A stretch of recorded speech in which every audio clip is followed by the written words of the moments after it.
Bonani Dumelang, welcome to Ringa Diski with me, Dlamini. Thank you for watching, guys. Thank you for tuning in. Thank you for liking, subscribing, and just watching the videos, guys. As I say all the time, feedback is always appreciated. So any kind of feedback that you guys wish to share, always listening, guys. Week, very crazy week. A lot has happened in football. A lot has been happening, especially outside the pitch. Wow, what a crazy week of football. Besides the games that I've got to see and I've got to watch, great games I got to watch this past weekend, and midweek games, the PSL. We're not going to talk much about those, I wanted to talk about a couple of things that I picked up over the past week. The first thing is I noted that SAFA has put up a date for the National League for Women's Football, and yeah, man, for that I say big up. As I mentioned in my last episode, we needed to get that started very quickly. We needed to get that off and running, so big up to that. And yeah, man, congrats to the ladies, and let's go watch the football, guys. So yeah, let's go watch the ladies. The games are kicking off at Soweto Nike Center. A couple of teams that will be playing. In fact, all the teams will be playing.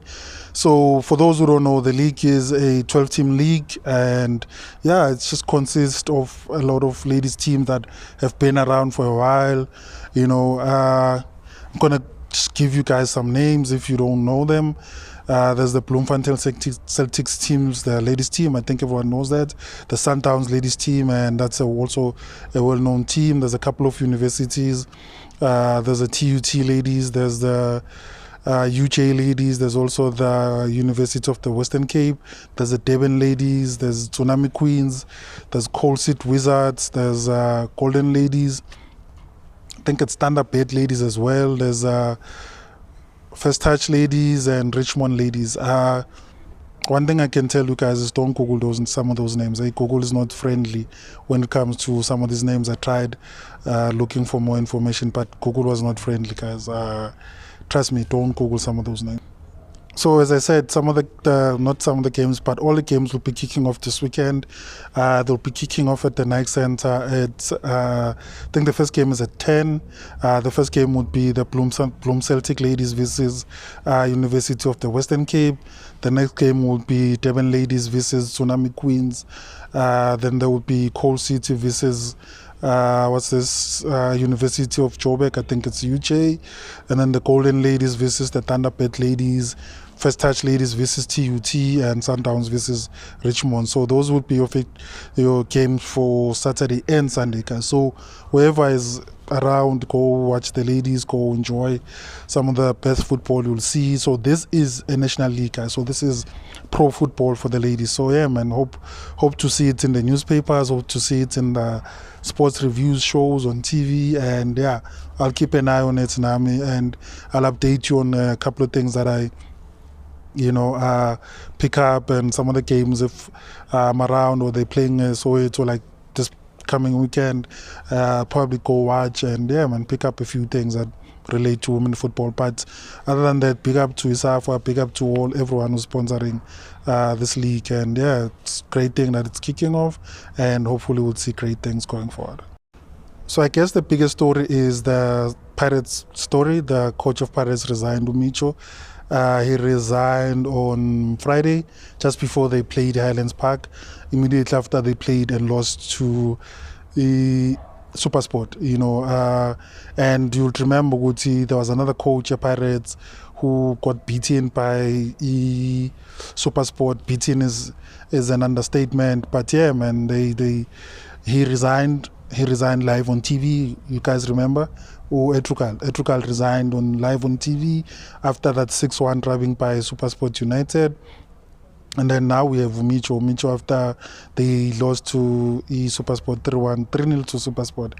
He then decided, he now has personal challenges at home, and he just wanted to go take care of those, apparently. So on Friday, he resigned. I think we all saw the video he did, and we were all shocked because despite the losing to a Supersport, despite the losing to a CAF, Pirates was coming all right.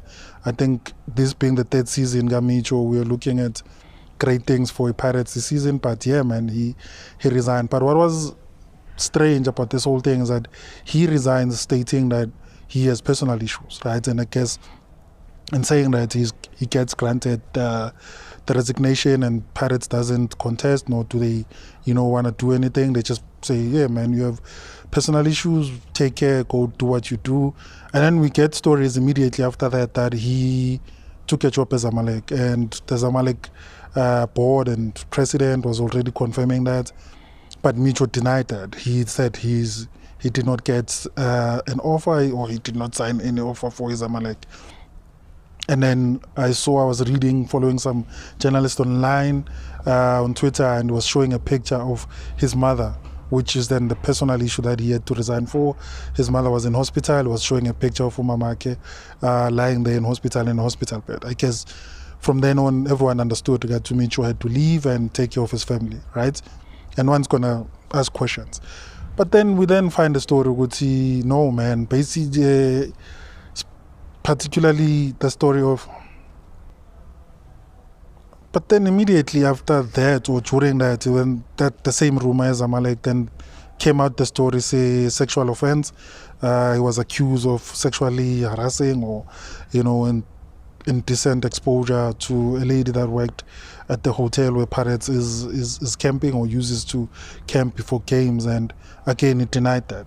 Right? He denied that, but apparently now there's a case that is open for this, and the last I heard of it was that there was no name as to who the case is open against, or the name was not going to be revealed yet, because but it does say Guti, it's a prominent football figure, which now, if you want to connect the dots, you can go ahead, but we're not accusing anyone before the proof, But as far as we know, he resigned for personal issues, but funny enough, he then goes to Cairo and signs for Zamalek, as we've seen the pictures, which is insane though. I think it's crazy. If you have an offer, man, just say you have an offer and it's better, and negotiate your exit with the current team rather than lying, right? But the biggest thing is that, is he running away from the case that is open against him? That's the biggest story for me. That's the biggest question. Is he running away from the case that is open for him?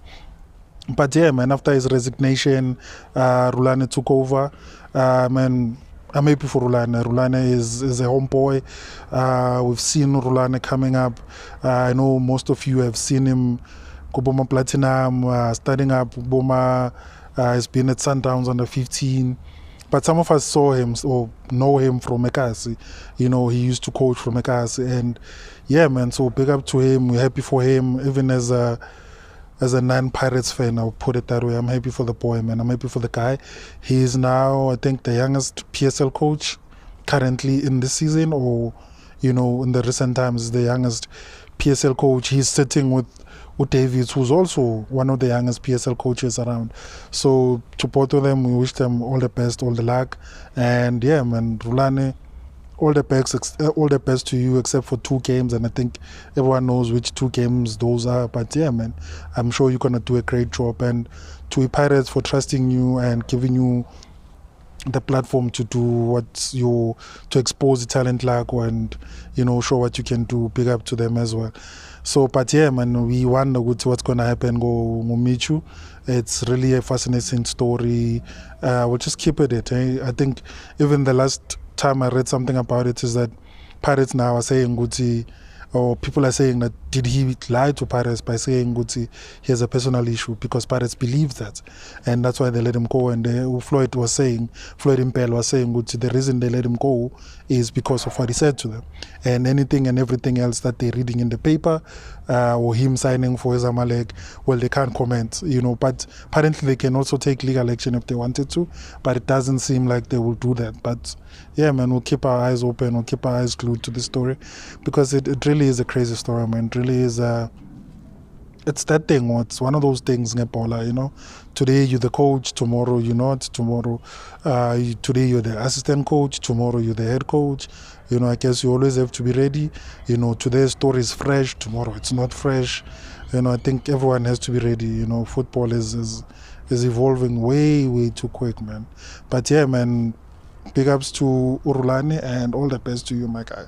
So before I do the last thing I wanted to talk about, guys, did you guys see the Jeremy Brookie. Yeah, did you see the thing that's happening around with Jeremy Brookie? So apparently, just before the Bloom Celtic game on Saturday, right? It was on Saturday evening.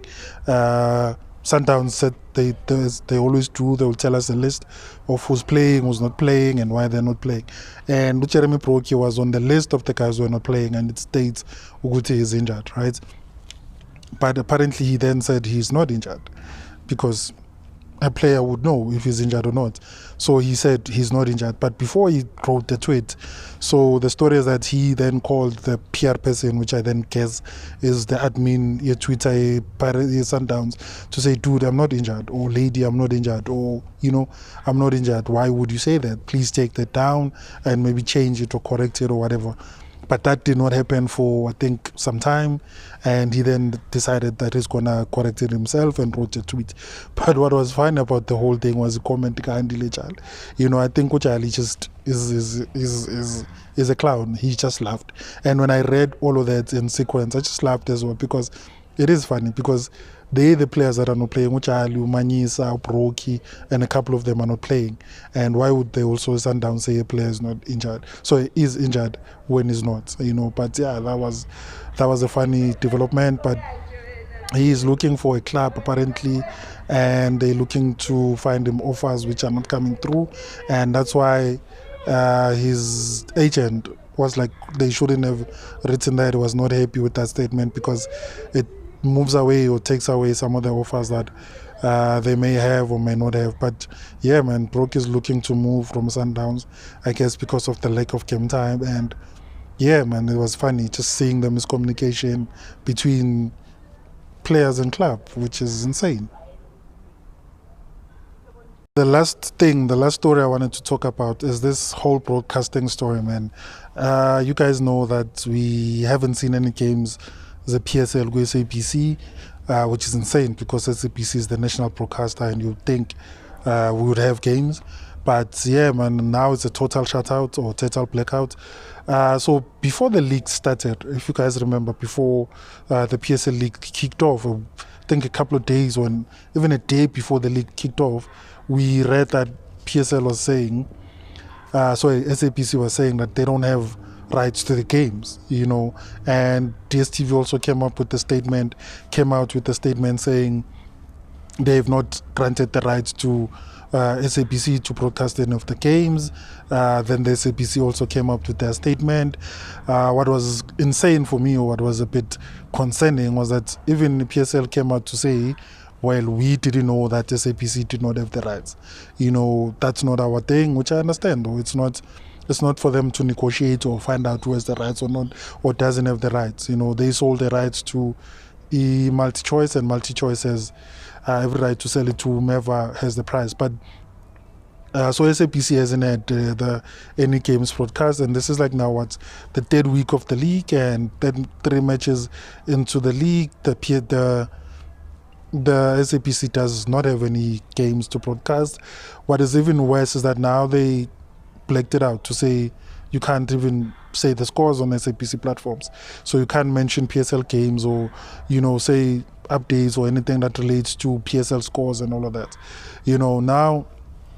Now recently, I think I read yesterday, on Monday, it came out that the sponsors now also unhappy, because if you look at it, if you just have DSTV broadcasting or SuperSport broadcasting the games, you only have one set of an audience, and the sponsors are not happy with that, and now they're pushing for, or they're asking the DSTV to share the rights, for some of the games, and the SABC gets to see that. But besides all the politicking, man, and who has the money to buy the rights, because SABC says they don't have the money, and even if they did have the money, they don't benefit from the games, because they buy at a certain price and they don't make a lot of profit, because a certain percentage of the money that they spend comes back, and it just doesn't make financial sense to them. And either DSTV brings the price down, or they're not gonna buy the games, and which now, as I said, it's been 3 weeks and they've not been buying the games, which is, as I say, is insane, because it impacts a lot of people, right? So look at it this way. people who don't have DSTV and rely on the radio to listen and watch to their games, like I know for a fact my uncle in PE, that's how he watches his games. He would either watch SABC or listen to Mhlobo Wenene, but currently can't do that, right? Because there's no matches there. But also think about the people who involved in the game before the game starts. You know, your camera people, your production team, your commentators, all of those people. What are they currently doing at SABC? Because SABC doesn't have any other sports to broadcast. It's not like they were at the rugby game. Maybe they were, maybe they were not. It's not like they are now at some cricket game, because there's no cricket for SABC to broadcast. So it really has a huge impact on a lot of people, man. Guys like Reggie Mapensela and Ndlovu, you know, you guys know Reggie. He's one of the famous commentators at SABC. You know, what is he doing now? You know, what is he currently doing? Because that's his job, week in, week out. He relies on those games. He relies on the live matches to commentate on. So it really does have a huge impact, man. And I hope SABC, DSTV, and the sponsors, I think at some points, what's it called?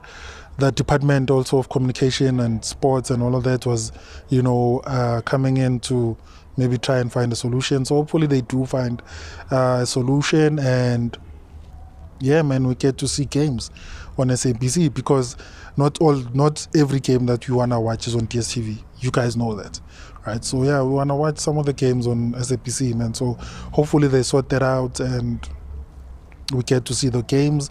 One last thing, guys. Do you guys know why Swallows is not trading as Swallows in the what you call this GLAD Championship?